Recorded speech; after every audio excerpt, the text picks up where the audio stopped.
Ya, baik ayah bunda semuanya, sahabat Quran Halik semuanya. Insya Allah tanpa berlama-lama lagi, langsung saja kita masuk ke pembahasan kita. Bismillahirrahmanirrahim. Dan kepada Ustaz Zulfikarullah, falyatafadhal mashkuran. Alhamdulillahilladzi wa kafa wassalatu wassalamu ala sayyidil mustafa wa ala alihi ahli sidqi wal wafa amma ba'd subhanaka la ilma lana illa ma 'allamtana innaka antal alimul hakim wa la hawla wa la quwwata illa billahil aliyyil azim. Allahumma iftah lana qulubana walhimna rushdana wahdina ila siratikal mustaqim birahmatika ya arhamar rahimin. Kang Dedin serta ayah bunda bapak ibu sahabat-sahabat Quran Halik yang insya Allah dirahmati dan berkahi Allah Subhanahu wa Ta'ala. Izin menyapa di awal pertemuan kita di pagi hari yang penuh dengan kebaikan ini. Bagaimana kabarnya bapak ibu ayah bunda semua? Alhamdulillah yang sudah memberikan respon di kolom chat. Ada Bunda Hidayani. Masya Allah Ustazah Aisyah Zain. Alhamdulillah ketemu lagi ya. Ayah Fajriansah, Masya Allah. Dr. Tuti Purwanti, Bunda Dasumiati, Alhamdulillah, Alhamdulillah. Semoga yang sudah menuliskan di kolom chat dengan lafaz hamdalah, semoga Allah jadikan bahagia di dalam hidupnya. Allah liputi dengan rahmat dan kasih sayangnya, serta dijadikan kebaikan dalam setiap urusannya. Kenapa? Karena sedikitnya ada dua hal yang seringkali membuat hidup kita itu menderita, Bapak Ibu. Apa dua hal yang sering membuat hidup kita menderita? Yang pertama adalah menolak sesuatu yang sudah datang kepada kita. Menolak sesuatu yang sudah terjadi di dalam hidup kita. Padahal yang kita pahami tidaklah kita itu bisa merubah sesuatu yang sudah terjadi kecuali kita mengambil ibrah, mengambil hikmah, menemukan apa pesan cinta di balik kejadian yang sudah berlalu di dalam kehidupan kita, yang sudah datang kepada kita. Karena kita tidak bisa merubah masa lalu, tapi kita bisa mengambil pembelajaran dari apa yang sudah terjadi di masa lalu. Nah, ketika kita menolak sesuatu yang sudah datang kepada kita, itu sama aja ketika kita bahasanya itu mengutuk sebuah ketidakbaikan dan bukan justru menemukan suluh di dalam menggantinya ketidakbaikan itu menjadi sebuah kebaikan. Ya. Contohnya gimana menolak sesuatu yang sudah datang kepada kita.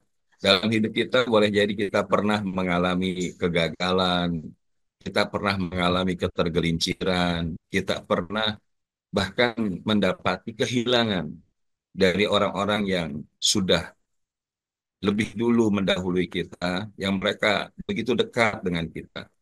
Tapi ketika kita menolak hal-hal itu terjadi, kita nggak mau gagal, kita nggak mau pernah tergelincir, kita nggak mau kehilangan orang yang kita cintai, kita nggak bisa merubah semua itu. Dan bahkan akhirnya kita terjebak dengan ya perasaan yang terus menggelayuti, kesedihan yang terus tanpa berujung. Akhirnya kemudian kita menjadi orang-orang yang di dalam hidupnya semakin menderita. Maka kesedihan itu sesuatu yang boleh jadi terjadi pada setiap manusia. Tapi ketika kesedihan itu difasilitasi menjadi terus-menerus, ataupun kemurungan difasilitasi terus-menerus, ataupun bentuk kekecewaan difasilitasi terus-menerus, maka itulah yang menggerogoti kebahagiaan-kebahagiaan hidup kita, sehingga menjadikan seakan-akan Allah itu nggak pernah ngasih yang terbaik di dalam hidup kita. Dan ketika kita melafazkan Alhamdulillah, maka dengan secara tidak langsung kita pun memaknai bahwa apapun yang Allah sudah berikan kepada kita itu pasti adalah sesuatu yang baik. Sehingga kita akan mudah bersyukur, kita bisa menemukan sekecil apapun nikmat yang hari ini kita dapatkan, itu datangnya dari Allah. Dan bahkan Nabi mengingatkan man lam yashkuril qalil wa lam yashkuril katsir. Siapa orang yang tidak bisa bersyukur dengan yang sedikit, maka dia tidak akan bisa bersyukur dengan yang banyak. Nah, yang kedua, yang membuat kehidupan seseorang itu akhirnya menjadi menderita adalah menahan sesuatu yang sudah pergi darimu. Ya. Kalau tadi menolak sesuatu yang sudah datang, kalau ini di satu sisi menahan sesuatu yang sudah pergi. Ya. Dan ini konteksnya menahan sesuatu yang sudah pergi dari kita itu, ya tadi termasuk juga orang-orang yang kita cintai. Nah, jadi termasuk kesempatan. Kesempatan itu bisa jadi nggak datang dua kali gitu ya. Ketika kita bahasanya tadi sudah datang dari jam berapa nih? Ayah Bunda sudah hadir di ruangan Zoom ini dari jam berapa? Karena kalau dari informasi yang disampaikan, siogianya kita mulai setengah enam ya. Dan Kang Dedin serta teman-teman dari Quran Holy sudah ready dari jam setengah enam. Terima kasih Bunda Esi, terima kasih Bunda Suniati yang sudah on time, bahkan sudah dari 529. Ayah Fajriansah udah 532. Alhamdulillah 530. Ba'da subuh udah nunggu, Masya Allah. Ya, ini hadza min fadli Rabbi. Karena apa? Ya, kita nggak bisa menahan sesuatu yang sudah pergi. Salah satunya apa? Waktu. Waktu yang terus bergerak. Jadi yang tadi sudah kita dari setengah enam, itu nggak bahasanya ketika sudah pergi kita nggak bisa tahan. Ya, yang datang kita nggak bisa nolak, yang sudah pergi kita nggak bisa nahan. Begitu juga kita sekarang lagi bergerak terus ya menuju daripada akhir kehidupan. Setiap kita kan gitu ya. Makanya berbahagialah yang ketika kemudian episode waktu di dalam hidupnya itu digunakan untuk hal-hal yang produktif. Karena apa? Min husnil islamil mar'i tarkuhu ma la ya'ni. Di antara ciri kebaikan Islam pada diri seseorang itu adalah ketika dia meninggalkan segala sesuatu yang tidak mendatangkan manfaat.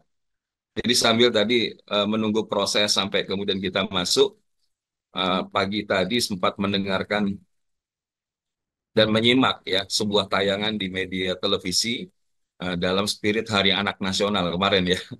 Tapi kemudian yang diangkat itu potret buramnya. Apa potret buramnya? Anak-anak usia dini main judi online, mahjong dan lain sebagainya. Dan ini sekali lagi menyesakkan dada. Ternyata memblokir situs judi online itu saja nggak cukup. Dan ini salah satunya pembuktian dari apa? Dari jauhnya nilai-nilai agama, nilai-nilai Quran di dalam kehidupan setiap ya, kaum muslimin termasuk di tengah kondisi kita hari ini. Ya, ayah bunda, bapak ibu semua. Namun demikian, ya kita nggak bisa menahan bahwa waktu ini terus bergerak. Dan ketika kita bergerak, kondisi kita sama saja dengan kemarin, itu yang namanya orang-orang rugi. Dan bahkan yang lebih bahaya kalau lebih buruk daripada kemarin, itu yang celaka. Tapi mereka yang dia kemudian bahasanya itu beruntung, sukses, ketika hari ini bisa lebih baik dari kemarin dan esok hari lebih baik daripada hari ini. Dan sekali lagi ketika kita mengucapkan Alhamdulillah, maka kita men-switch kondisi-kondisi keterpurukan, kondisi-kondisi negatif yang ada di dalam diri kita itu menjadi yang positif ya. Karena apa? La in syakartum la azidannakum. Siapa yang bersyukur kepada Allah Subhanahu wa taala, maka Allah akan menambahkan nikmatnya kepada orang yang bersyukur tadi. Maka bersyukur kita pada pagi hari ini dengan izin Allah, ini bahkan slide covernya adalah dari agenda harusnya pekan lalu. Harusnya di pekan lalu. Bismillah baru hari ini dengan izin Allah dijadikan pertemuan kita di pertemuan Meaningful Al-Fatihah yang pertama bersama kami. Karena tadi ada beberapa guru-guru dan para asatiz lainnya yang juga nanti akan memberikan pemaknaan terhadap kita semua bagaimana memaknai Al-Fatihah. Dan kita sudah bertemu di pertemuan sebelumnya tentang dahsyatnya Al-Fatihah. Maka sebagai kebaikan dan keberkahan, kita melakukan basmalah. Semoga Allah jadikan kebaikan dan kefahaman dari apa yang kita sama-sama uh, bahas, yang sama-sama kita kaji di dalam agenda pagi hari ini. Bismillahirrahmanirrahim.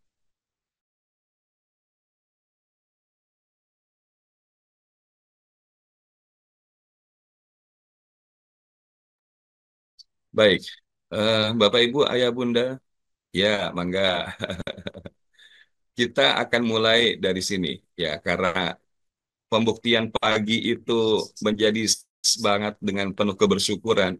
Salah satunya adalah terus getting connected to Allah, selalu mengkoneksikan, mentersambungkan diri kita itu dengan Allah. Dan Rasulullah mengajarkan bahasanya itu munajat pembuka di pagi hari. Yang seyogianya insya Allah ini juga tidak kita lepaskan di dalam rutinitas kita di setiap pagi hari. Apa yang kita maksudkan sebagai munajat pembuka itu? Ya, yaitu sebuah doa yang diriwayatkan daripada hadis riwayat Imam Ibnu Majah bahwa Rasulullah mengajarkan doa Allahumma inni as'aluka ilman nafi'a wa rizqan tayyiba wa amalan mutaqabbala. Ya Allah, sungguh hamba memohon kepadamu ilmu yang bermanfaat. Karena apa? Karena ada ilmu yang tidak bermanfaat dan Nabi menyebutkan di dalam lafaz ataupun redaksi doa yang lain, Allahumma inni a'udzubika min ilmin la yanfa'. Ya Allah, lindungilah hamba daripada ilmu yang tidak mendatangkan manfaat. Apa ciri daripada ilmu yang bermanfaat dan tidak bermanfaat? Apakah dengan ilmu itu semakin menjadikannya tunduk taat takut kepada Allah Subhanahu wa taala atau sebaliknya? Itu yang paling sederhana itu. Nah, jadi kalau kita hari ini alhamdulillah rutin, rajin mengikuti majelis-majelis baik secara offline maupun online, tapi kalau kemudian nggak menjadikan kita makin kenal ke Allah, makin dekat ke Allah, makin taat dan tunduk kepada Allah, hati-hati. Bahkan berpotensi bisa menjadikan kita menjadi orang yang tinggi hati, merasa lebih baik, merasa paling suci, dan itulah yang kemudian bahasanya menjadikannya ilmu tersebut menjadi jauh daripada nilai manusia. Yang kedua adalah warizqan thayyiba, ada rezeki yang baik. Ya, rezeki itu makna rezeki atau makna rezek adalah ataqallah. Apapun yang Allah berikan. Tadi Kang Didin sempat bilang, ya pagi ini kita sedekah subuh. Walaupun bahasanya mungkin ada yang Allah izinkan dan mampukan melalui harta yang Allah titipkan kepada kita. Tapi juga ketika kita men-share kepada orang-orang tercinta kita, bestie kita, circle positif di sekitaran kita yang kita sayangi dan cintai karena Allah. Nah, ini juga bagian daripada karunia rezeki. Karena apa? Ketika kemudian mereka yang kita share ternyata dengan izin Allah, Allah hadirkan hidayah, melakukan amal saleh, menjadi lebih baik, dan kemudian mendapatkan pahala. Yang ngajak juga mesti kecipratan pahalanya. Mandala ala khairin falahu mithlu ajri fa'ilih. Barang siapa yang dia menginisiasi sebuah kebaikan dan kemudian yang kebaikan itu mendatangkan manfaat daripada yang pelakunya sehingga mendapatkan pahala, maka yang mengajaknya, yang menginisiasinya pun juga dapat pahala yang sama tanpa dikurangi pahala orang yang melakukannya tadi. Nah, jadi ini rezeki yang baik. Kalau kita pagi-pagi sudah Allah izinkan hadir di majelis ilmu, dikaruniakan rezeki yang baik, sehat badan, bangun dalam kondisi aman, punya cukup makanan buat sarapan dan sampai nanti seharian, maka itu pun sudah fakaan nama hizab lahud dunia. Maka seakan-akan dunia itu sudah berada di dalam genggaman tangan. Dan yang ketiga adalah wa amalan mutaqabbala, dan amal yang diterima. Jangan sampai amal-amal kita itu menjadi amal-amal yang ditolak oleh Allah Subhanahu wa taala. Karena tidak ada penderitaan yang paling sengsara di dalam kehidupan di dunia, apalagi di akhirat nanti, adalah ketika dia sudah sibuk beramal, tapi ternyata amalnya justru menjadi amal yang tidak diterima oleh Allah, yang ditolak oleh Allah, sehingga bahkan Allahnya melemparkan orang-orang tersebut kepada kemurkaannya. Nah, ini kan ada kisahnya ya, kisahnya tentang tiga kelompok orang yang tadinya bakal masuk surga lebih dulu. Ya, di antaranya adalah yang dia ketika di dunia memiliki harta benda yang Allah titipkan kepadanya, dia rajin sedekah, dia rajin berbagi, dia rajin berinfak. Kemudian yang kedua ada kelompok orang yang dia pandai membaca Quran, ya, kemudian dengan suaranya yang indah, dengan ilmunya yang dia sampaikan. Kemudian yang ketiga adalah yang berjuang ya di jalan Allah sehingga kemudian dia gugur di medan juang. Tapi ketika Allah Subhanahu wa taala bertanya kepada orang-orang tersebut, apa yang kalian lakukan dengan nikmat yang telah aku berikan kepada kalian? Mereka menjawab, yang ahli sedekah bilang begini, yang ahli Quran bilang begini, yang ahli jihad bilang begini. Tapi apa kata Allah? Kadzabta, bohong. Kalian melakukan itu supaya kalian bahasanya itu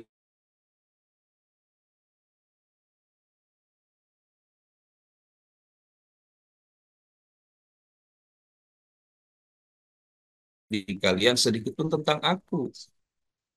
Maka akhirnya apa? Allah memerintahkan mereka-mereka yang tadi sudah lakukan kebaikan di dunia dengan kebaikan apa? Dilemparkan ke dalam nerakanya Allah. Makanya ini yang selalu bahasanya perlu menjadi sarana untuk terus ingatkan kita. Tidak ada yang kita tuju dalam kebaikan amal, perkara ibadah yang kita lakukan kecuali kita semata-mata pengen diterima oleh Allah Subhanahu wa taala. Termasuk apa?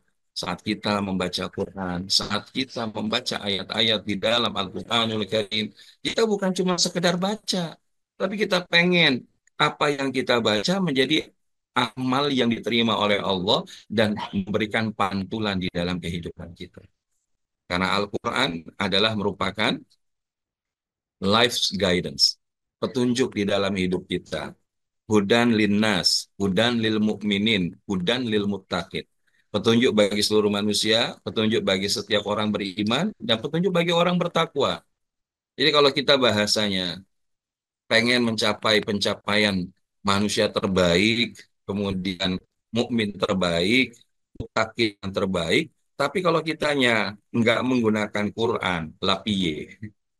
Dan bicara tentang Al-Quran inilah yang dengan izin Allah Subhanahu wa taala menjadi pembahasan yang terus kita lakukan, salah satunya melalui wasilah Quran Halik ini.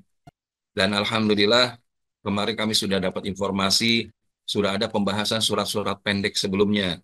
Namun kemudian kita ingin merujuk kembali kepada surah yang paling pertama, yaitu surah yang menjadi pembuka daripada surah-surah yang lain. Yang bahkan dikatakan oleh para ulama Quran, kalaulah Al-Quran itu kemudian diperas, yang 114 surat, 30 juz, 6.236 ayat, maka itu sudah terwakilkan dalam surah Al-Fatihah. Dalam surah Al-Fatihah. Nah inilah yang menjadi pengantar. Kita pengen Allah izinkan kita mendapatkan ilmu yang manfaat, rezeki pemahaman ilmu yang baik, dan amalan daripada ilmu Quran yang Allah terima. Dan inilah yang akan kita bahas, Bapak Ibu Ayah Bunda, Abang Kakak Sahabat Quran Kholik, yang disayang Allah Subhanahu wa Ta'ala, bagaimana kita bisa melihat terkait dengan dahsyatnya Al-Quran di pertemuan sebelumnya. Maka izinkan kami untuk memulai dengan sebuah pembahasan mengenai indahnya Al-Fatihah. Ya, indahnya Al-Fatihah. Izin saya menyampaikan tarjimnya saja ya, tapi nanti teksnya jika memang dibutuhkan insya Allah akan kami share. Ya. Jadi dalam satu kesempatan, bagaimana Nabi SAW mengingatkan, barang siapa yang sholat tanpa membaca Ummul Quran di dalamnya, ya, maksudnya apa Al-Fatihah, maka sholatnya khidaj, khidaj, khidaj, yang artinya apa? Tidak sempurna. Kemudian dikatakan kepada Abu Hurairah, sesungguhnya kami sholat di belakang imam. Ya, maka Abu Hurairah menjawab, ya maksudnya ketika dikatakan para sahabat kepada Abu Hurairah, walaupun bahasanya kami nggak sempurna sholat dengan baca Ummul Quran, tapi sholat di belakang imam. Maka Abu Hurairah, bacalah untuk dirimu sendiri, karena sesungguhnya aku pernah mendengar Rasulullah Shallallahu Alaihi Wasallam bersabda. Nah, sebelum masuk kepada sabda Rasulullah, Bapak Ibu, ini yang kemudian nanti masuknya di wilayah fikih. Ya, tapi kalau kita bicara fikih sholat, maka dudukan Al-Fatihah itu sekedar bacaan atau rukun sholat. Rukun sholat, betul. Nah, yang namanya rukun, kalau dia tidak terpenuhi dengan sempurna, maka bisa jadi apa yang dilakukan ini tidak terpenuhi secara pemenuhan rukunnya. Sehingga boleh jadi harus diulang lagi. Nah, jadi dalam konteks rukun sholat ini, maka bagaimana kita membaca Al-Fatihah? Apakah kita sholat sendiri ataupun ketika kita sholat berjamaah? Nah, maksudnya gimana ketika sholat berjamaah? Nah, di sini ada khilaf di antara para ulama. Kalau yang kemudian dibacakan daripada imam itu dengan suara yang terdengar, jahar, ya seperti sholat subuh, sholat maghrib, sholat isya, maka ketika kita mendengarkan imam membaca Al-Fatihah dari Bismillah sampai dengan waladhdallin, amin, maka kemudian itu dianggap sempurna. Walaupun ada pandangan lain ketika itu ada jeda antara amin dengan surah berikutnya yang dibaca oleh seorang imam, maka tentunya dia juga bisa membacakan Al-Fatihah untuk kesempurnaan dirinya, ya, untuk kesempurnaan dirinya.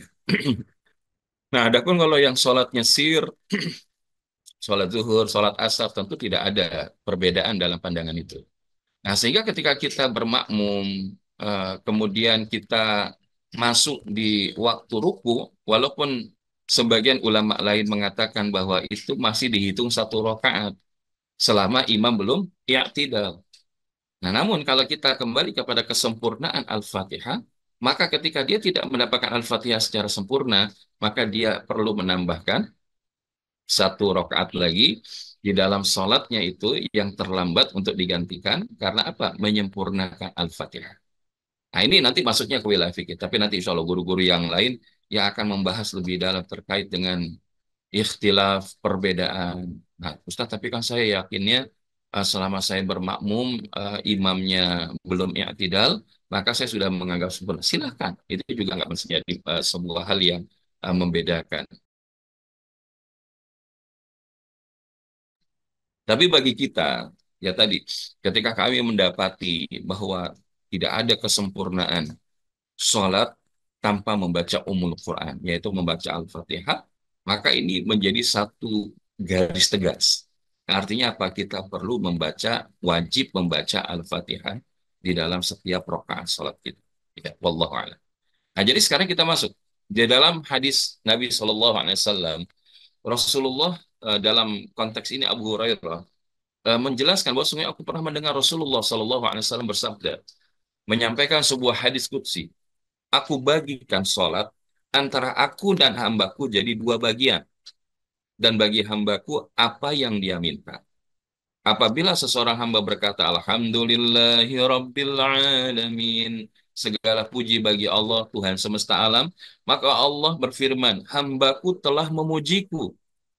Bila ia berkata, Ar-Rahmanir Rahim. Allah berfirman, hambaku telah menyanjungku. Dan kemudian ketika dia berkata, Maliki Yaumiddin, yang menguasai hari pembalasan, maka Allah berfirman, hambaku itu telah mengagungkanku. Dan ada kalanya sesekali berfirman, hambaku telah berserah diri kepadaku. Ya, jadi ketika Alhamdulillahi Rabbil Alamin, Ar-Rahmanir Rahim, Maliki Yaumiddin, maka ini semua adalah bentuk pujian kita kepada Allah. Bentuk bahwa kita itu sedang mengagungkan Allah Subhanahu wa taala, ya. Tapi ketika kemudian seorang hamba itu berkata, Iyyaka na'budu wa iyyaka nasta'in, hanya Engkaulah yang kami sembah dan hanya kepada Engkaulah kami mohon pertolongan, maka Allah berfirman, ini antara diriku dan hambaku. Dan bagi hambaku ini apa yang akan dia minta? Apa yang dia minta? Maka ketika dia berkata, Ihdinas siratal mustaqim, tunjukilah kami jalan yang lurus. Siratal ladzina an'amta alaihim, ghairil maghdubi alaihim waladdallin. Yaitu jalan orang-orang yang telah engkau anugerahkan nikmat kepada mereka, dan bukan jalan mereka yang dimurkai, dan bukan pula jalan mereka yang sesat. Maka Allah berfirman, ini untuk hambaku dan bagi hambaku yang dia minta. Inilah yang kita sebut bagaimana Al-Fatihah ini adalah merupakan eh, tanda cinta sepenuh rasa, menghadirkan sepenuh jiwa. Ya. Jadi bagaimana kita memaknai Al-Fatihah ini, Masya Allah. Ini merupakan sesuatu yang indah. Dialog mesra, ya, sepenuh cinta hanya kepada Rob, Sang Maha Pencipta. Ini dialog mesranya. Jadi makanya kalau kita sholat baca Al-Fatihah itu nikmati. Maka saya nggak begitu memahami ketika ada yang membaca Al-Fatihah itu Bismillahirrahmanirrahim, amin. Nah, itu apa yang dia baca? Apakah Rasulullah mencontohkan yang demikian? Ya, kalaupun itu misalkan tidak langsung kemudian beriktibar kepada Rasulullah, bagaimana dia bisa memaknai apa yang dia baca? Kita mau ketemu orang tua aja ngomongnya lemah lembut, secara tertata. Ketemu atasan, orang yang kita hormati, kita ngomong pelan-pelan, kita ngomong baik-baik. Masa iya kita bertemu dengan Allah, Rabb yang Maha Pencipta, tapi kok kita maunya buru-buru. Padahal ini dinikmati. Inilah indahnya Al-Fatihah, Bapak Ibu. Jadi ini kita baru sedikit ya, mengawali dulu ya sebelum kita masuk kepada pembahasan tadi. Jadi Allah bagi menjadi dua bagian, yaitu antara diri seorang hamba kepada Allah dan bagi seorang hamba apa yang dia minta kepada Allah. Dan bahkan bukan hanya itu, Bapak Ibu Ayah Bunda. Kandungan ilmu di dalam Al-Fatihah ini juga luar biasa.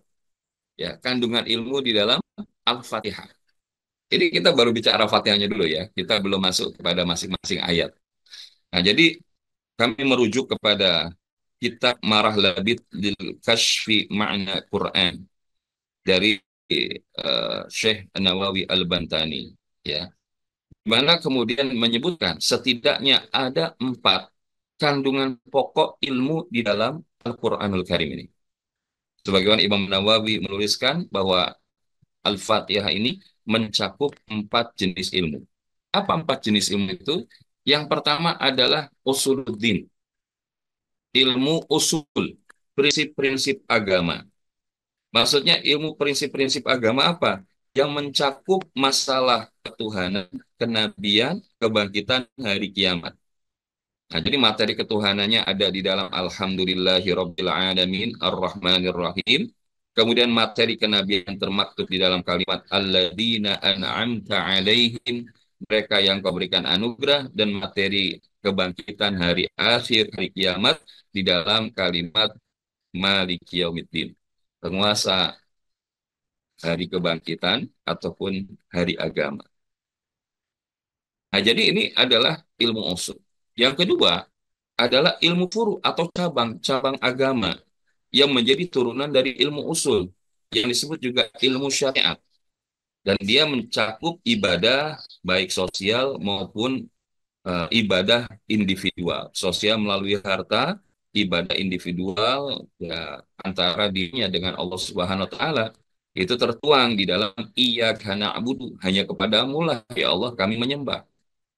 Dan nanti itu juga bahkan berdampak pada ilmu akhlak, tahsiril kamalat, yaitu berwujud kesempurnaan akhlak dengan nilai-nilai akhlak yang luhur. Dan ini ada sebuah kalimat di dalam ayat Al-Fatihah itu iya karena stain, hanya kepadamu lah kami mohon pertolongan. Maka kalau kita bahasa pengen minta tolong sama Allah itu kita akan istiqomah pada sebuah jalan agar kita dipantaskan ditolong oleh Allah. Nah, adapun dalam wilayah norma syariat itu dalam siratal mustaqim, jalan yang lurus. Nah, ini dalam wilayah ilmu akhlak. Dan yang terakhir adalah ilmu sejarah. Ilmu sejarah dan Al-Fatihah ini terkait dengan cerita-cerita umat terdahulu. Jadi kalau bicara an'amta alaihim, yaitu orang-orang yang kau berikan anugerah siapa, nanti kita akan bahas lebih detail, ya. Tapi selain berbicara mengenai orang yang diberikan anugerah, juga kisah orang-orang kafir yang celaka. Yaitu apa? Ketika disebutkan ghairil maghdubi alaihim waladhdallin. Walaupun spill-spillnya al-maghdub, bahwa mereka yang dimurkai itu adalah al-Yahud. Al-Dhalin itu adalah An-Nasara. Nah, jadi ini berbicara tentang umat-umat terdahulu sebelum kita. Nah, jadi inilah kandungan ilmu di dalam Al-Fatihah. Mencakup usuluddin, furu'iyah, kemudian akhlak, dan juga daripada sirah. Ya. Dan mudah-mudahan ketika kita memaknai ini semakin bertambah kefahaman kita di dalam memaknai dahsyatnya Al-Fatihah, Bapak Ibu. Walaupun apakah kalau begitu yang lain nggak dahsyat? Ya juga dahsyat. Namun di antara yang paling dahsyat di dalam surah Al-Quranul Karim adalah surah Al-Fatihah. Dan inilah yang akan kita masuk. Salah satunya kedahsyatan itu adalah bagaimana kemudian bahkan dengan Al-Fatihah ini bisa menjadi sarana kita menambah ataupun menggapai kebahagiaan yang hakiki di dalam hidup. Karena salah satunya apa sih yang kita cari di dalam hidup ini kalau bukan kita ingin meraih kebahagiaan yang terbaik di sisi Allah dan di dalam perjalanan hidup kita. Dan oleh karenanya, Bapak Ibu Ayah Bunda, happiness secret of Al-Fatihah. Rahasia bahagia dari surat Al-Fatihah. Gimana tuh? Gimana kita dapetin rahasia kebahagiaan dari surat Al-Fatihah? Nah, maka kita akan masuk ke sini dulu. Happiness Secret. Jadi kita bahas berdasarkan As-Sab'ul Mathani. Ya, 7 ayat yang berulang-ulang. Yaitu apa ya? Tadi Bismillahirrahmanirrahim ayat pertama, Alhamdulillah, seterusnya sampai waladhdallin. Ya. Nah, happiness secret yang pertama, ketika kita membahas tentang basmalah, Bismillahirrahmanirrahim, happiness is a faith. Bahagia itu adalah iman. Bahagia itu adalah iman. Kenapa kita bisa maknai begitu?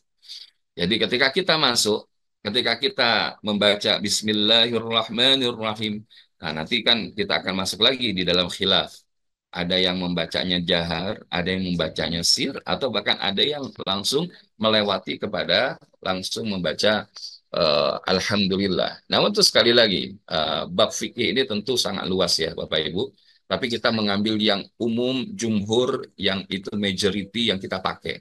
Nah, termasuk di dalam konteks kita di Indonesia. Maka di dalam membaca suratul Fatihah, maka kita dibaca jahar karena kita memaknai Al-Fatihah itu adalah ayat pertama daripada surat Al-Fatihah itu sendiri. Membaca basmalah adalah ayat pertama daripada surat Al-Fatihah itu sendiri. Karena ketika kita menyebutkan Bismillahirrahmanirrahim, maka makna basmalah diantaranya, aku memulai bacaanku ini seraya memohon berkah dengan menyebut seluruh asma Allah, yang ini mencakup semua nama di dalam Asmaul Husna. Karena apa? Karena seorang hamba memang hanya meminta dan harus memohon pertolongan semata hanya kepada Rabb-Nya, yaitu Allah Subhanahu wa Ta'ala. Dan bahkan walillahil asmaul husna fad'u biha. Ya. Ya, jadi dengan asmaul husna maka mintalah kepadanya. Dengan menggunakan salah satu asma Allah di dalam permohonannya dalam rangka ibadah kepada Allah, itu berpotensi lebih baik diterima oleh Allah, lebih cepat diterima oleh Allah daripada yang kemudian kita tidak mentibakan asma Allah di dalamnya. Dan menariknya, basmalah ini, Bapak Ibu, adalah kata yang Tuhan dalam sehari itu 17 kali. Yang dalam teori pemrograman saraf, sesuatu yang diulang-ulang itu akhirnya akan terinternalisasi dan kemudian akan berpengaruh pada pikiran, perasaan, sampai kepada perbuatan dan perilaku. Bahkan di setiap memulai pekerjaan apapun, kita diperintahkan dengan mengucap basmalah. Diperintahkan dengan mengucapkan basmalah. Nah, jadi ini menarik ya. Kalau kita tinjau, ternyata refleksi bahagia itu ya salah satunya dimulai dengan keimanan, keyakinan, kepercayaan, keteguhan kita kepada Allah Subhanahu wa Ta'ala. Dan bahkan kalau kita melihat rahasia ketika membaca basmalah, yaitu Bismillahi itu mengandung arti dengan menyebut asma Allah, dengan menyebut nama Allah. Namun juga ada yang memahami dengan mengandung arti atas nama Allah. Nah, yang pertama tadi dengan menyebut nama Allah, yang lainnya adalah atas nama Allah. Namun keduanya maknanya sama, ya. Bahkan tadi ketika Al-Fatihah ini diperas, maka kita akan dapati di dalam kata ataupun di dalam kalimat Bismillahirrahmanirrahim. Nah, kalau diperas lagi, maka itu akan ya terefleksikan dalam huruf ba. Makanya Bismillah ini kita bahas ini bukan cuma sekedar lafaz kita ingin memulai sesuatu atau mengakhiri sesuatu, tapi maknanya luar biasa. Karena ketika kita Bismillahi, sebagaimana kita huruf titik di bawah huruf ba, ya di dalam legokan di bawah titik di bawah legokan dalam huruf ba, maka artinya menunjukkan kita itu titik itu. Kita itu nggak bisa apa-apa, kita bukan apa-apa jika nggak bergantung sama Allah gitu. Dan Bismillahi atas nama Allah itu maksudnya adalah bagaimana kita mampu berperan, berusaha menjadi khalifatullah fil ard, menjadi khalifahnya Allah di atas muka bumi, sehingga apapun yang kita kerjakan itu sesuai dengan ajaran, bimbingan dan keinginan Allah. Kita hidup itu mau-maunya Allah, bukan mau-maunya kita, Bapak Ibu. Sehingga pada akhirnya kalau kita hidup dengan mau-maunya Allah, maka kita akan bisa berperan menjadi khalifahnya Allah. Tapi kalau kita hidup mau-maunya kita, maka kita bukan menjadi khalifahnya Allah. Mungkin kita hanya menjadi khalifah dunia, mungkin kita hanya menjadi khalifah kekuasaan dan lain sebagainya. Bahkan dalam tafsir Al-Fatihah, Syekh Rashid Ridha, kata bismi atas nama Allah atau dengan nama Allah merupakan kata yang sudah lumrah di tengah masyarakat. Karena apa? Mengatasnamakan yang memberi perintah, termasuk di kalangan bangsa Arab dengan nama raja. Ya makanya dulu itu kan bagaimana ketika membuat surat-surat kepada para raja-raja di luar Madinah, ya awalnya itu kan bagaimana apakah akan dimention daripada eh, pemimpin Islam, tapi cukup sampaikan Bismillah dengan Muhammad sebagai utusannya Allah, ya kan gitu. Nah, jadi itu menunjukkan, jadi kalau bahasa sudah bawa-bawa otoritas, itu kan kita akan memaknai, ya kita akan melakukan sesuai dengan apa yang dititahkan gitu ya. Apakah itu dari lurah, apakah itu dari Pak RT, apakah itu bahkan dari presiden, raja. Nah, ini akan menjadi referensi daripada daripada siapa yang memberikan perintah. Maka di dalam konteks bismillah tentu kita memaknai saya melakukan pekerjaan itu ataupun apapun pekerjaan yang saya lakukan saat ini itu adalah perintahnya. Atas perintahnya Allah dan untuknya, untuk Allah, bukan untuk diri saya. Ya, jadi pada saat kita baca, yuk kita lafazkan basmalah. Bismillahirrahmanirrahim. Saya melakukan pekerjaan ini atas perintahnya Allah dan saya lakukan semata untuk Allah, bukan untuk sekedar diri saya. Ini dahsyat Bapak Ibu ya. Kenapa? Karena ketika itu yang kita lakukan, maka kita akan merefleksikan sesungguhnya pekerjaan ini untuk Allah, ya, bukan untuk diri saya sendiri. Saya hanya mengharapkan ridhonya. Apapun yang akan dikaruniakan, saya bertawakal, saya total bergantung hanya kepada Allah.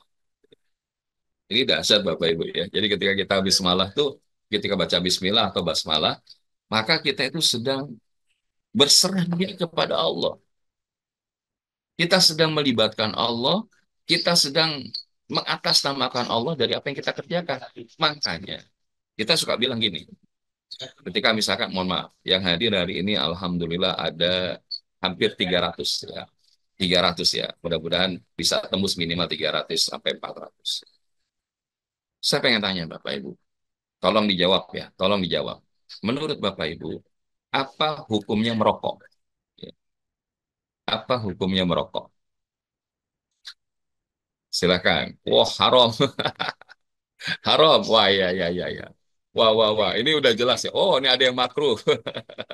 Haram, haram, haram. Makruh. Nggak boleh makruh. Makruh, makruh, haram, makruh. Oke. Ya. Berarti, oke, kalau haram itu kan berarti sudah sama sekali nggak boleh dilakukan gitu ya. Nah, ini ada mubah nih, Bu Dian. Nah, ini kenapa kok Bu Dian bisa mubah nih? Oke, menarik ya.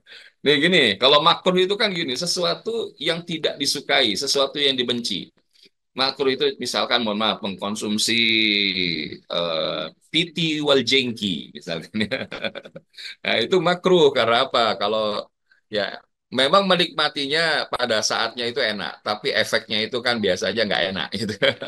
Apalagi bagi yang ditinggalkan di sekelilingnya. Tetapi masih ada wilayah makruh. Walaupun itu tidak disukai, dibenci, namun kalau selama tidak diharamkan, maka itu masih bisa dilakukan. Nah, haram karena menzalimi diri sendiri. Hukum asal makruh, ya apabila diteruskan jadi haram. Oke, itu konteks dalam pendekatan fikih. Nah, sekarang coba dalam konteks apa yang sedang kita bahas. Pertanyaannya gini, mungkin nggak sih? Kan gini, kita kalau makan nih, makan pagi ini nasi uduk misalkan. Ini bukan kode ya, Kang Deddy. Kita makan nasi uduk, atau kita makan oatmeal, atau kita sarapan buah-buahan. Pertanyaannya, kita baca basmalah nggak saat kita makan sarapan itu? Atau kita minum air mineral, kita minum air zam-zam. Baca basmalah nggak? Baca kan? Oke.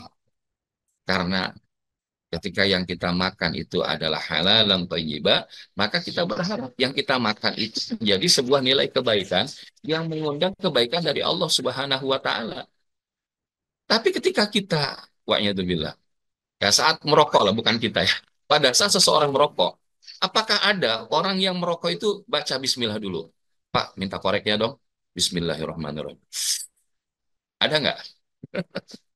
Ada nggak orang ngerokok itu baca basmalah? Nggak ada. Maka basmalah itu nggak mungkin ditautkan dengan keburukan, Bapak Ibu.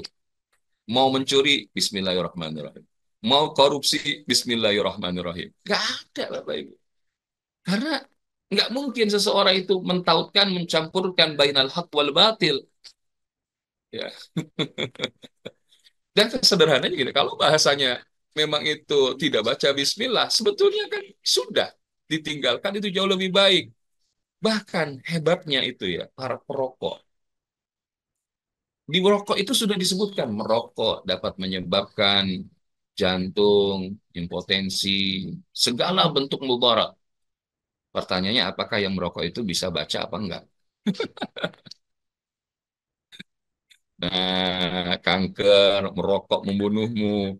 Pertanyaannya, walaupun udah disebutkan bahayanya, tetap masih banyak nggak orang yang merokok? Oh, rokok herbal. Wallahualam ya, saya belum tahu juga kalau rokok herbal. Karena walaupun memang pada asalnya eh, hukum segala sesuatunya itu mubah sampai ada yang mensifati ataupun nas yang menyertainya, maka itu menjadi halal atau haram. Tapi yang pernah saya dengar dari seorang ulama, tembakau itu adalah merupakan ya air seninya setan. Jadi kalaupun bahasa untuk rokok herbal, saya rasa mungkin masih ada pilihan herbal yang lain yang jauh lebih baik gitu ya. Jadi intinya adalah saya ingin mengatakan bahwa Bapak Ibu, ketika seseorang itu membaca basmalah, ini adalah mereferensikan nilai kebaikan yang dilakukan untuk menyertakan Allah di situ, bahwa yang dia lakukan bukan semata untuk dirinya sendiri, yang dicari adalah ridhonya. Apakah orang merokok itu mengharapkan ridhonya Allah? Apakah orang mencuri, korupsi itu mengharapkan ridhonya Allah? Apakah orang main judi online, bermaksiat itu mengharapkan ridhonya Allah? Gak mungkin, Bapak Ibu. Karena ketika kita baca bismillah, mau ngaji baca bismillah, mau berhubungan suami istri baca bismillah, mau makan baca bismillah, apalagi mau ibadah baca bismillah, yang kita harapkan memang hanya ridhonya. Sehingga apapun yang akan dikaruniakannya, yang diberikan oleh Allah, saya berserah, beautiful surrender hanya kepada Allah. Bertawakal hanya kepada Allah. Nah, ini dia. Merokok akan mengakibatkan kanker double, kantong kering dan penyakit kanker. Ya. Maka kita berlindung kepada Allah, Bapak Ibu. Nah, ini menarik ya. Makanya nih kalau kita dalemin, jadi gini, nggak mungkin Allah itu melarang sesuatu kecuali untuk kebaikan manusia. Dan ketika menghadirkan sebuah kebaikan, kecuali itu untuk kebaikan manusia itu lagi. Jadi Allah tuh sayang nggak sih sama kita, Bapak Ibu? Tapi kok kitanya aja yang nggak paham-paham gitu. Nah, sekarang kita belajar dari Bismillah ini bahwa ternyata bahagia itu adalah iman. Kenapa kok bisa kita bilang begitu? Nih, yang pertama, ada tiga rahasia. Ya. Jadi rahasia yang pertama, merubah dengan basmalah itu, merubah dari ahli menjadi maestro. Wah, ini kalimatnya menarik. Karena ketika kita baca bismillah, minimal kan kita ulang sedikitnya 17 kali sehari semalam, betul nggak? 17 kali sehari semalam. Maksudnya apa? 17 rakaat kita baca Al-Fatihah. Bismillah pasti dibaca. Dan sesuatu yang diulang-ulang itu akan membentuk afirmasi. Kalau yang dia positif akan menjadi afirmasi positif, kalau yang negatif akan menjadi afirmasi negatif. Dan afirmasi positif yang kita ulang-ulang tadi harusnya memunculkan karakter Qur'ani yang namanya profesional, ihsan, itqanul amal. Jadi kalau orang sudah baca bismillah, maka tadi kayak kami ini, Ustadz, kalau Ustadz itu nih gini, gini, gini, gini, gini. Iya, saya nggak mau. Kalau bahasanya menghadirkan sebuah kesempatan silaturahim, berbagi apa yang Allah titipkan berupa ilmu dan pengetahuan, kemudian saya buat sekedarnya aja. Ala kadarnya aja, kadang-kadang dibuat kayak gini juga orang nggak semuanya paham. Itu urusan kedua. Tapi urusan yang pertama adalah saya ingin melakukan di dalam rangka merayu Allah. Rob, ini yang saya pahami, yang dengan ilmu engkau titipkan kepada hamba. Saya ingin memberikan pelayanan terbaik kepada sebanyak mungkin umat dan masyarakat. Sehingga kalau kita, bahasanya bahkan kajian, walaupun kita online, profesional. Profesional. Termasuk apa? Kalau kita jadi jamaah, profesionalnya open kamera. Dicatat. Ya, ikatlah ilmu itu dengan mencatat. Ini refleksi dari basmalah, Bapak Ibu. Ini kita baru bahas basmalah. Sehingga konteks profesional itu adalah bekerjanya sepenuh hati, berupaya mencapai hasil terbaik, dan dia terus bergerak menuju puncak kesempurnaan dalam pencapaiannya. Bahasanya dia selalu melakukan continuous improvement. Karena kita ingin memberikan, mempersembahkan yang terbaik kepada Allah. Lihat luakum ayyukum asanu amala.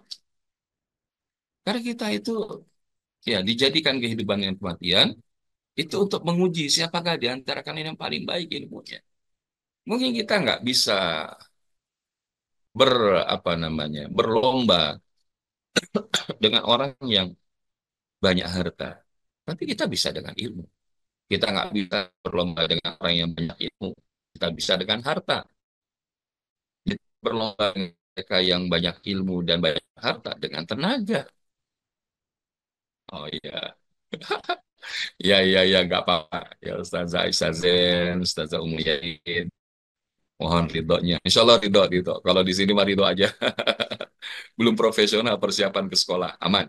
Ya, karena memang waktunya memang waktu ayah bunda untuk siap-siap melanjutkan aktivitasnya. Nah, tapi intinya, kalau kita ngajarnya profesional, belajarnya profesional, insya Allah hasilnya profesional. Dan itu yang harusnya kita hadirkan. Ketika kita baca Bismillah, Bismillahirrahmanirrahim, ini artinya berulang kali harusnya memunculkan karakter profesional. Jam terbang kita semakin hari semakin bertambah. Karena tadi, ketika bekerja yang dilakukan atas nama Allah, ini yang akan menjadikan seseorang bukan hanya sekedar ahli, tapi dia adalah maestro. Contoh pemain bola. Siapa yang nggak kenal Cristiano Ronaldo, Lionel Messi? Banyak orang yang ahli main bola, bisa main bola, tapi nggak semua ahli. Nggak semua orang yang ahli main bola, mereka jadi maestro. Karena ya ternyata maestro itu waktu latihannya lebih dahsyat, ya kan? Kemudian dedikasinya di lapangan luar biasa, kontribusi terhadap kemenangan itu juga ditunjukkan dengan performa maksimal. Sehingga akhirnya ketika ya bahasanya mencapai titik maestro, maka ketenaran, popularitas, harta datang kepadanya.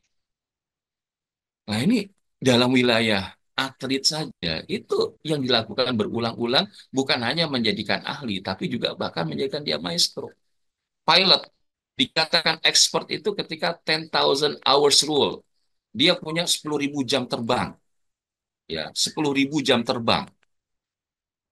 Karena semakin dia biiznillah berulang-ulang melakukan itu, maka harusnya dia semakin terampil, semakin mahir, semakin ekspertis. Nah, apalagi kita, Bapak Ibu. Ya, makanya kalau pilot saja, pemain bola saja, musisi saja, artis saja, selalu berusaha menjaga pengembangan diri. Masa kita sebagai hamba merasa cukup-cukup aja? Kalau kita hari ini Allah izinkan bergabung di Quran Holik, ini bagian dari jalan kebaikan Allah untuk kita terus mengembangkan diri. Untuk apa? Upgrading quality of life, meningkatkan kualitas kehidupan kita, kualitas iman kita, kualitas akhlak kita, kualitas hubungan antar sesama manusia, dan misi kehambaan kita di atas bumi untuk jadi employee of Allah. Nah, jadi kenapa kita sebut merubah dari ahli menjadi maestro? Nah, nanti kita akan lihat ya, ada tiga karakter maestro itu. Yang pertama apa? Ya, jadi kalau kita belajar dari basmalah, Bismillahirrahmanirrahim, maka kita selalu berusaha meningkatkan keimanan kepada Allah. Yang kita lakukan itu Allah dulu, Allah lagi Allah terus. Yang kedua, karena kita lakukan yang terbaik untuk Allah sebagai pembuktian keimanan kita kepada Allah, maka kita selalu berusaha meningkatkan keahlian, skill, knowledge, ilmu, pengetahuan, produktivitas, dan optimalisasi di dalam pekerjaan serta profesi. Warahmatullah. Suaranya nggak ada ya. Yang lain aman kah? Mohon maaf ya, ayah bunda. Cek dulu, cek suara aman. Alhamdulillah. Berarti Bunda Idayani boleh dicek kembali di bagian soundnya ya, atau bisa menggunakan headset jika berkenan. Siap, dikit lagi ya.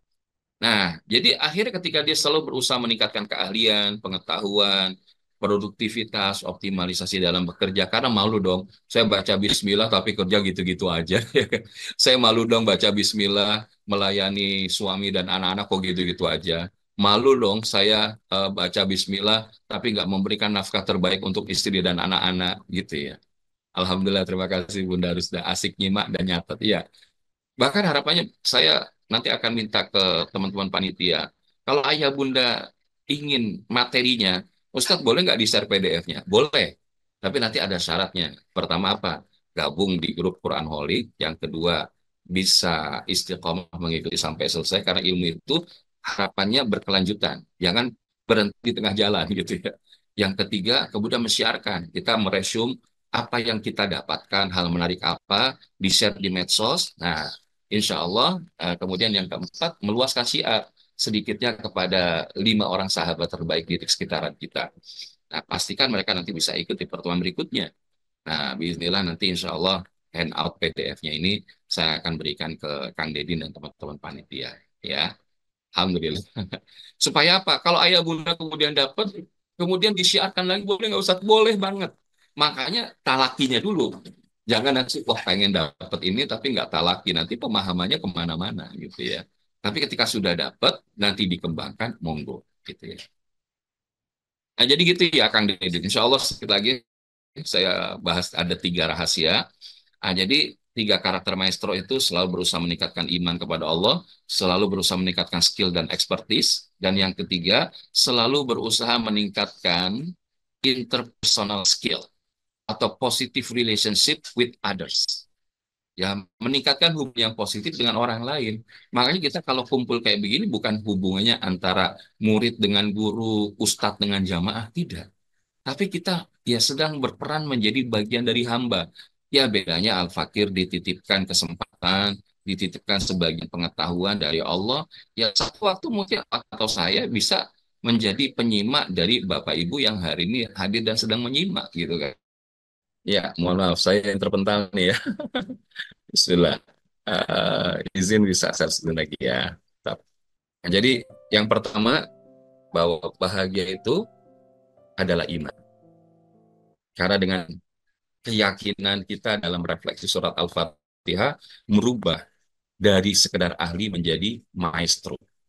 Dan ini ada 3 karakter maestro. Karena kita ulang berkali-kali, kita ulang bukan 17 kali. 17 kali dalam sehari. Kita umurnya udah berapa banyak? Udah berapa hari?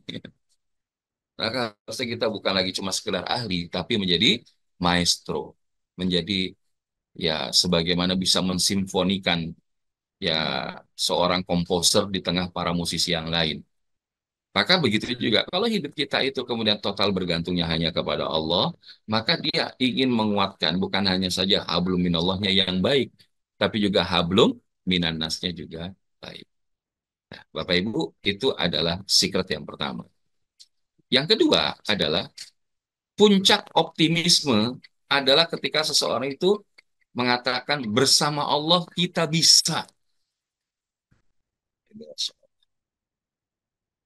Makanya dalam satu hadis disebutkan, ya, ihris ala ma yanfa'u wasta'in billah wala ta'jaz. Atau kama qala Nabi SAW. Bersemangatlah terhadap yang mendatangkan manfaat dan mintalah pertolongan hanya kepada Allah dan janganlah kalian merasa lemah. Nah, salah satu bagaimana agar kita nggak lemah itu ya tadi ketika kita ngucapin Bismillah, saya bisa. Gitu ya. Kami bisa. Maksudnya saya bisa itu bukan berarti saya diri, tapi saya ditemani Allah itu pasti bisa. Makanya dalam setiap aktivitas apapun, kita awali dengan menyebut asma Allah. Ketika kita baca bismillah, maka harapannya setiap aktivitas kita itu selalu bersama Allah. Dan ketika sudah dibersamai Allah, maka apa yang terlihatnya tadinya lemah akan menjadi kuat. Bahkan itu akan punya dampak positif terhadap kepribadian di dalam diri. Apa dampak positif? Ketika kita punya optimisme pada saat meyakini bersama Allah itu bisa. Kita baca Bismillahirrahmanirrahim, maka yang pertama adalah mentransformasi diri dari yang sekedar levelnya percaya diri menuju percaya Allah. Nah, ini sebetulnya sudah pernah kami sampaikan dalam beberapa kelas lain ya, bahwa level confidence yang paling tinggi itu bukan self confidence, tapi God confidence ya. Bukan percaya diri, tapi percaya Allah. Kalau percaya diri aja nanti efeknya bisa jadi dua dari jenis manusia dalam hidup. Dibiarin Allah atau ditinggalin Allah. Karena ada orang yang ketika dia dibiarin Allah tuh gimana? Ya ketika dihadapkan masalah, dibiarin aja sama Allah tentang masalahnya. Dia sibuk kerja, dia sibuk ngapain, dia sibuk berupaya menyelesaikan masalahnya, cari jalan keluarnya sendiri. Ya, itu dibiarin Allah tuh.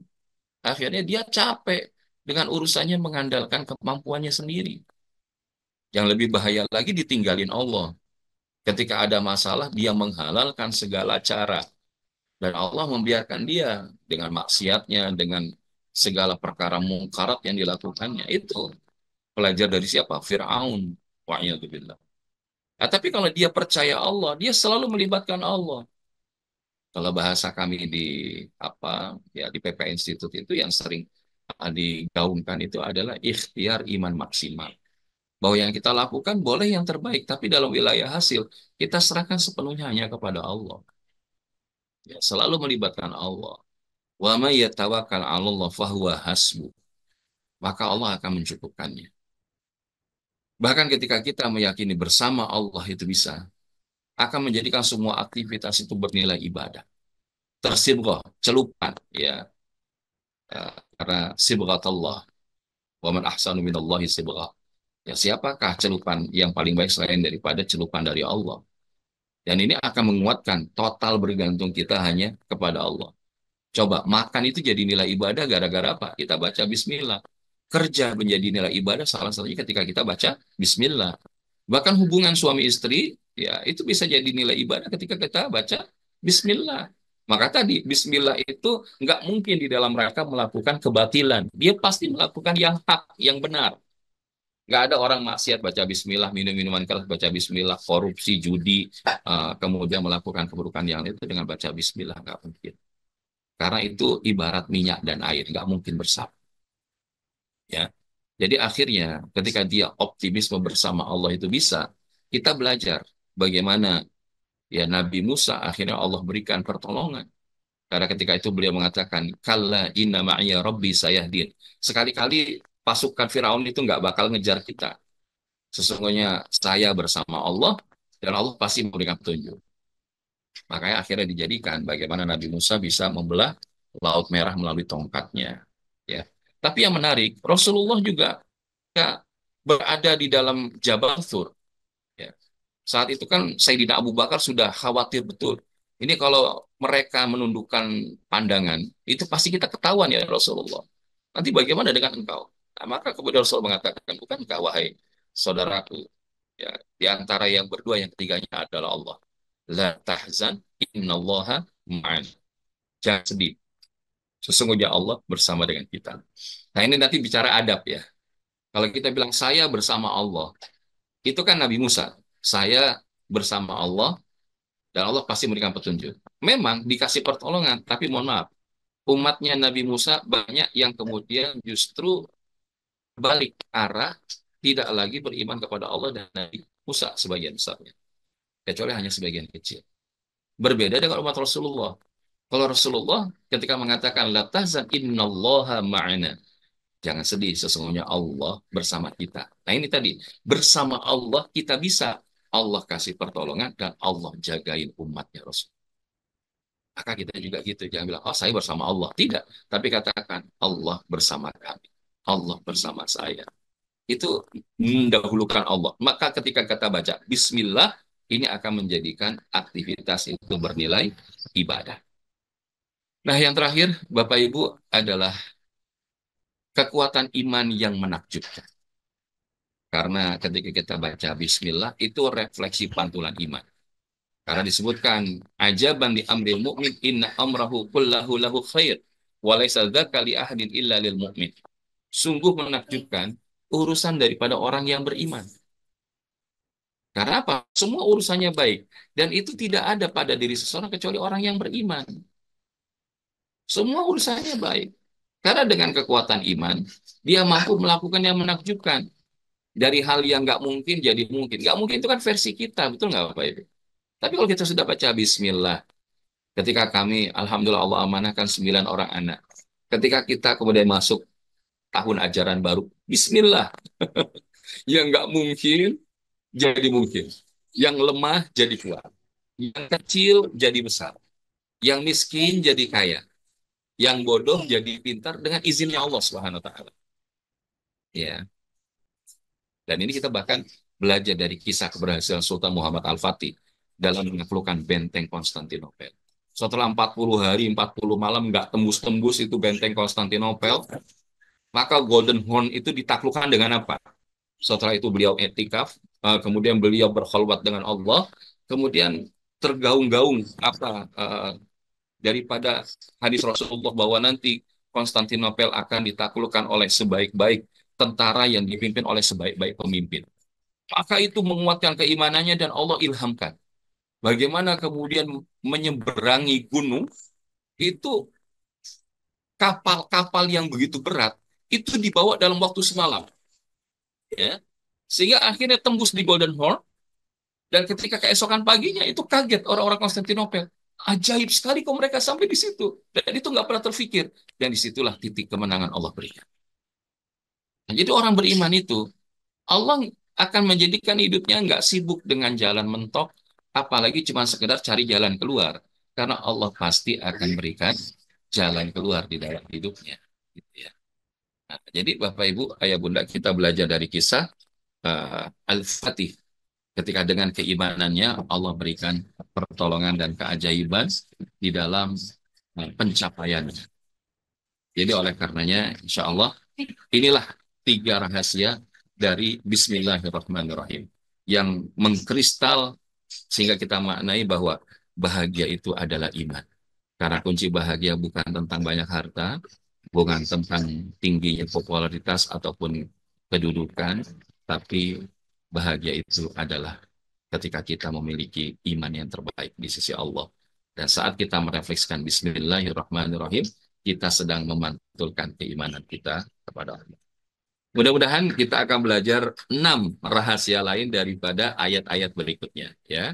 Dan insya Allah kita minta kepada Allah, termasuk kalau yang hari ini sudah mulai berupaya berangkat dari rumah, menjemput rezekinya Allah Subhanahu Wa Taala. Fa'idha qudiyatis shalah fantasyaru fil ard. Ya, semoga kita baca doa ini.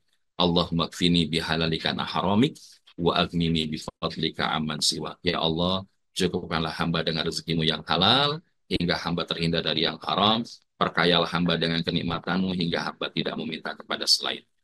Dan mohon doanya Bapak Ibu Ayah Bunda yang disayang Allah Subhanahu wa taala. Insyaallah nanti Al-Fakir semoga Allah izinkan menemani perjalanan ibadah umroh di hari Sabtu nanti, sehingga insya Allah mungkin nanti ada 1 atau 2 kali pertemuan meaningful Al-Fatihah yang dilakukan di Tanah Suci. Mudah-mudahan ini bisa menjadi akselerasi berkali lipatnya kita hadir majelis ilmu. Bapak Ibu yang ada di Indonesia, ada di sekitaran kita, tapi kita menyampaikan dari Tanah Suci, mudah-mudahan Allah lipatkan 100.000 kali atau 1.000 kali. Ya. Dan mudah-mudahan mohon doanya semoga disehatkan, dikuatkan, dimudahkan perjalanan kami menemani sahabat-sahabat yang akan berangkat menunaikan ibadah umroh dan ayah bunda pun diizinkan untuk berangkat dalam waktu yang tidak lama lagi. Dan mudah-mudahan nanti bisa bersama dengan jamaah Quran Holik ya, bahkan bersama para guru-guru kita berangkat bersama ke Tanah Suci. Sampai berjumpa di Baitullah. Hadanallahu wa iyyakum ajmain.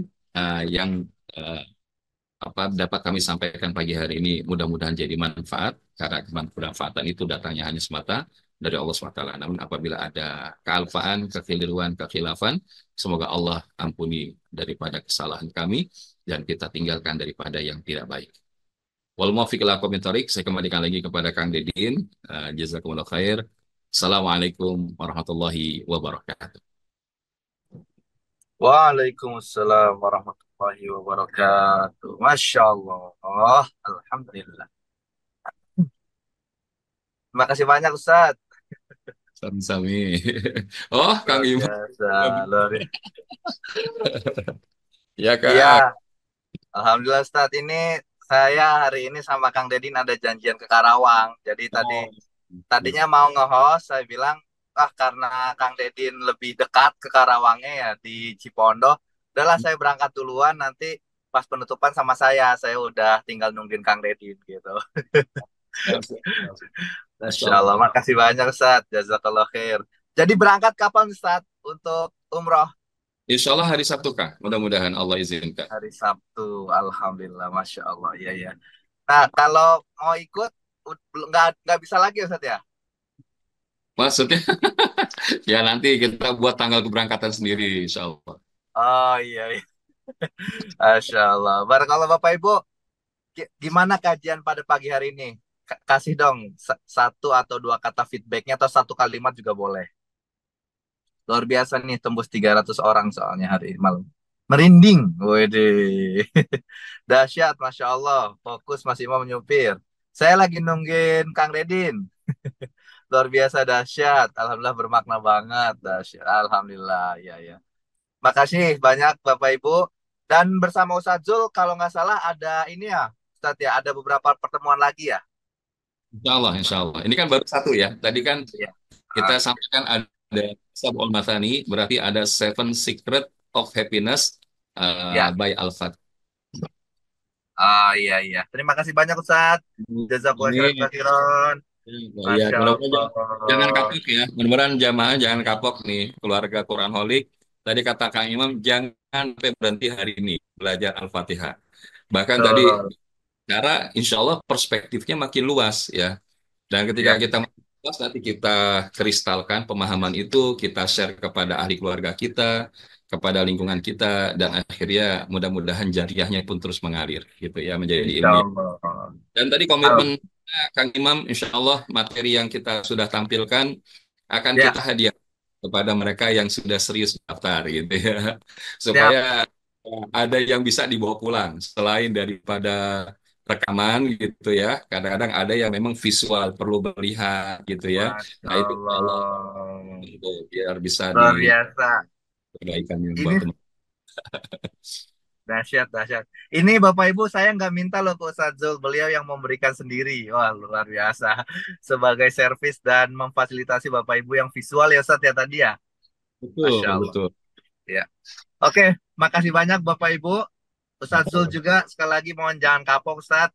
Semoga Ya, lancar perjalanannya dan doakan untuk para Quran Holik dimanapun berada untuk tetap dinaungi cintanya Allah untuk mempelajari Quran dan memaknainya. Insya Allah Ustaz. Baik Bapak Ibu, terima kasih banyak.